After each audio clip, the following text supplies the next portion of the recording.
Hello, all right. Welcome to my video, my dear viewers and listeners. Hopefully, good day. So guys, আমার একটা YouTube channel আছে BD চয়ন tutorials.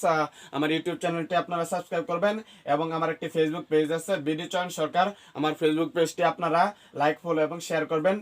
This is the video spoken English important sentence. আজকেও আমরা আরো কয়েকটি গুরুত্বপূর্ণ বাক্য সম্বন্ধে জানবো। ইমপ্রেসড টু অর্থ মুগ্ধ বা অভিভূত। আজকে এই ইমপ্রেস টু দিয়ে আমরা 10টি বাক্য এখানে গঠন করছি। এই বাক্যগুলো একর আজকে পড়ব। ইমপ্রেস টু মুগ্ধ বা অভিভূত। So guys, I am impressed to meet you. তোমার সাথে সাক্ষাৎ করে আমি মুগ্ধ। Number 2, I am impressed to talk to you. তোমার সাথে কথা বলে আমি মুগ্ধ। Number 3, I am impressed to your authentic love. তোমার অকৃত্রিম ভালোবাসায় আমি মুগ্ধ। I am impressed to listen your presentation.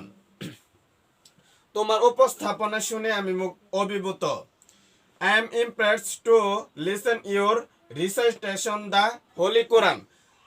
তোমার কোরআন তেলাওয়াত শুনে আমি অভিভূত। I cannot but impressed to your sing. তোমার গান শুনে আমি মুগ্ধ না হয়ে পারি না। Number 7, I could not but impressed to see you. আমি তোমাকে দেখে মুগ্ধ না হয়ে পারলাম না। Number 8, I have impressed to see the natural scenery of Bangladesh. বাংলাদেশের প্রাকৃতিক দৃশ্য দেখে আমি মুগ্ধ হয়েছি। Number 8, I have impressed to your behavior. আমি তোমার ব্যবহারে মুগ্ধ হয়েছি। Number 10, I am impressed to listen your speak English. আমি তোমার ইংরেজিতে কথা বলা শুনে মুগ্ধ। সো গাইস, বাক্যগুলো একবার সামারি করতেছি। Number 1, I am impressed to meet you. তোমার সাথে সাক্ষাৎ করে আমি মুগ্ধ। Number 2, I am impressed to talk to you. তোমার সাথে কথা বলে আমি মুগ্ধ। Number 3, I am impressed to your authentic love. তোমার অকৃত্রিম ভালোবাসায় আমি মুগ্ধ। Number 4, I am impressed to listen your presentation. তোমার উপস্থাপনা শুনে আমি অভিভূত। Number 5, I am impressed to listen your recitation the Holy Quran. তোমার কোরআন তেলাওয়াত শুনে আমি অভিভূত। Number 6, I cannot but impressed to your sing.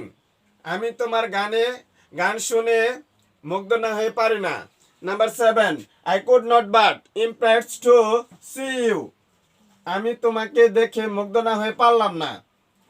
এখানে could not অর্থ হলো পারলাম না, আর এখানে হচ্ছে can অর্থ হচ্ছে কি পারি না। can অর্থ পারা, আর এখানে could অর্থ পারলাম না, could not. Number 8, I have impressed to see the natural scenery of Bangladesh. বাংলাদেশের প্রাকৃতিক দৃশ্য দেখে আমি মুগ্ধ হয়েছি। Number 9, I have impressed to your behavior. এটাকে আমরা অনেকে বলি বিহেভিয়ার, এটা হবে বিহেভিয়ার। আমি তোমার ব্যবহারে মুগ্ধ হয়েছি।